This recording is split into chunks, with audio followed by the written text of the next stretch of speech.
Alright, let me start with a bold claim here. This is not just a great love scene.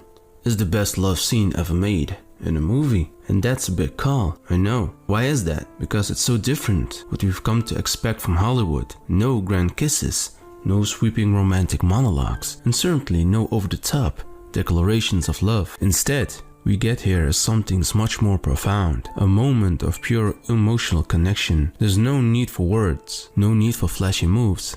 It's quiet, it's restrained, and yet it hits harder than most of the big romantic moments you find in mainstream films. And that's the beauty of it. This scene doesn't rely on the typical tropes to convey love. It's all about the subtle tenderness in Taka's movements, the weight of her actions, and the way Olgren silently receives this gesture. It's not love in the loud dramatic sense. It's love as understanding, as forgiveness, as trust. It's a love scene that redefines what we expect from romantic in cinema. It's not just about chemistry, it's about connection. And that's why for me, this is the best love scene of all time. It's a moment that links with you. Now let's talk about the act itself. The simple yet incredible significant moment where Taka dresses Nathan Olgren in samurai armor. At first glance, this might seem like a quiet, practical moment in film, but when you break it down, it's much more than that. This isn't just her dressing him for battle, this is symbolic.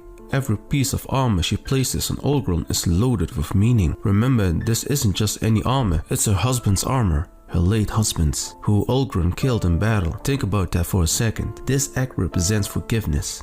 It's Taka silently acknowledging everything about Olgren has done, all the pain and loss he's brought into her life, but also her acceptance of him. In this moment, she's not dressing him for battle, she's welcoming him into her world, her culture, and maybe even her heart. And for Olgren, this is huge. He doesn't resist, he doesn't argue, he just stands there, allowing her to carry out this deeply personal act. It's his way of showing respect, gratitude, and maybe even redemption. It's a moment of mutual understanding. It's a moment of mutual love. Two people find a connection through a shared understanding of loss and resilience. This is what makes it so powerful. It's not flashy, it's not loud, but every moment, every glance, every gesture carries so much emotional weight. It's the kind of storytelling that doesn't need dialogue to make an impact. The armor dressing is not just an act, it's a metaphor, a bridge between two broken people, and it's one of the most beautiful executed moments of the entire film. The scene is a masterclass in conveying intimacy and tenderness without a single word spoken.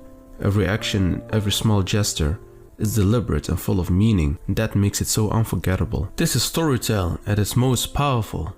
It's all about unspoken, the subtle glances, the quiet focus in Taka's movements, and the stillness in Olgren's response. It's like they're speaking an entire different language, a language of respect, trust, and mutual understanding. You can see everything in their eyes,